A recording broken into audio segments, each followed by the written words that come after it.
Nandiyan ka na, Diwata!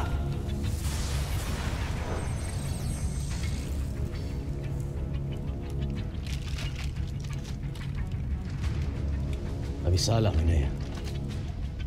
Hindi ka pa rin nagbabago. Ang bighani mo'y wala pa rin kaparo.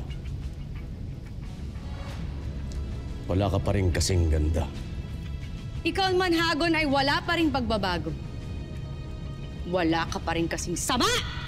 Batid mo kung bakit ako nagkakaganito, Minaya. Huwag ka nang magbulag-bulagan. Ngunit bakit pati ang anak ko ay dinamay niyo sa inyong gulo? Bakit nais mong paslangin ang aking anak? Wala akong alam sa binibintang mo, Minaya. Hindi ba't sa'yo ang punyal na yan?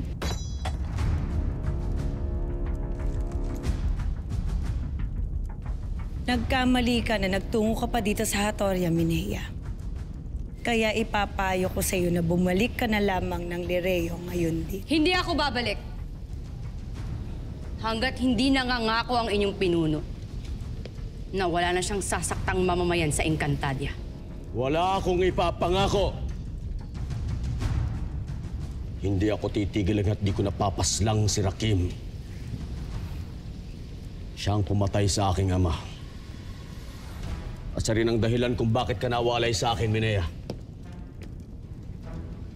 Hindi ba nangako ka sa akin? Hindi ba't nangako ka ng pakikipag-isang dibdib sa akin? Pero ang ginawa mo?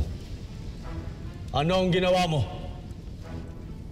Walang kapatawaran ng kataksilan na ginawa niyo sa akin ni Rakim! Kaya hindi ako makikipagkasundo sa inyong lahat.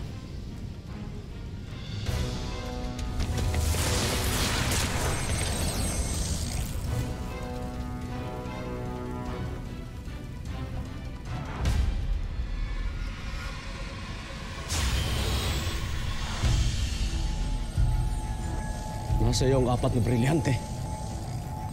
Isinama ko ang 4 na brilyanting ito upang ako'y pangalagaan sa mga Hator.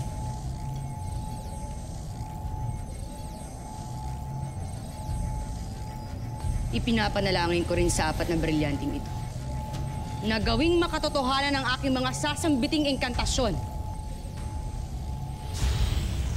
Isinusumpa ko sa oras na kayo ay mamatay. Kayo ay maglalaho at walang bangkay na matitira sa inyo upang pagdamayan ang mga mahal niyo sa buhay. Isinusumpa ko rin na mawawasak ang inyong kaharian. Ipinapanalangin ko sa 4 na mahalagang brilyante dito. Nagawing kahindig-hindig ang inyong mga wangis upang kayo ay layuan at pandirihan ng lahat ng mga mamamayan dito sa Encantadia. Isinusumpa ko kayo!